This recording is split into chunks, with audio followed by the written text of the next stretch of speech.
여야 지지층에 따라 의견도 극명하게 나눠지고 있는데요. 결국 중도, 무당층의 선택이 그 어느 때보다 중요한 시점입니다. 지금 무당층의 마음은 과연 어디로 향하고 있는지 궁금합니다. 여론조사를 보면요. 무당층의 차기 집권 세력 선호도를 보니까 정권 교체가 52%, 정권 연장이 25%로 나왔습니다.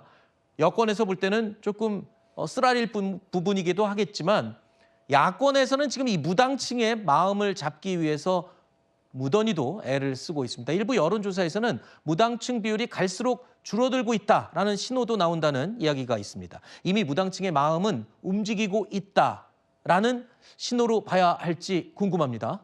저는 그렇게 생각해요. 그래요? 그러니까 왜냐하면 윤석열 대통령이 비상계엄 선포라고 하는 부분이 엄청나게 이제 국민들한테 큰 실망감을 줬지 않습니까? 그게 무당층한테는 그러니까 지금의 현 정부가 연장되는 것, 즉 보수 정권이 연장되는 것을 바라지 않는 마음의 표심으로 연결됐다고 생각해요.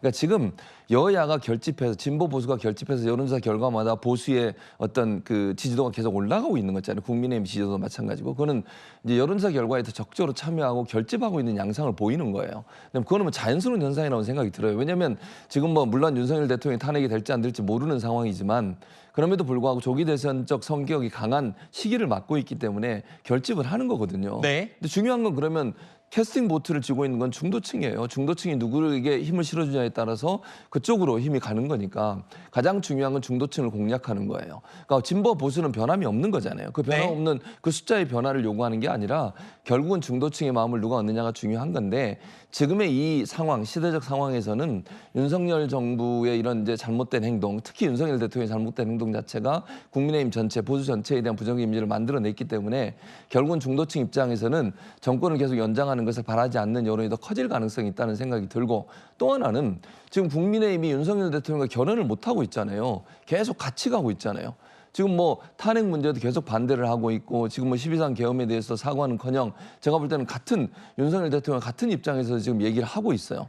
이렇게 돼버리면 국민들 입장에서 과연 이 국민의힘이 변화와 그다음에 새로운 어떤 국민들 앞에 마음을 얻기 위한 시도를 하고 있는지 의문이 생길 수밖에 없어서 네. 그런 점에서 중도층은 점점점 국민의힘과 멀어질 수밖에 없다. 그러니까 빨리 국민의힘이 정말 그 보수 정당의 모습으로 돌아와야 된다. 지금 이렇게 윤석열 대통령 같이 가려는 생각을 갖는 것 자체를 끊지 않으면요. 앞으로도 여론은 점점점 악화될 수 있다고 저는 생각합니다. 네. 하지만 하루하루 다르게 여론은 움직이고 있습니다. 그리고 또 보수의 결집은 가장 큰 특징으로 또 자리 잡고 있는 상황이죠. 앞으로 여론 추이는 계속 빠뜨리지 않고 지켜보도록 하겠습니다.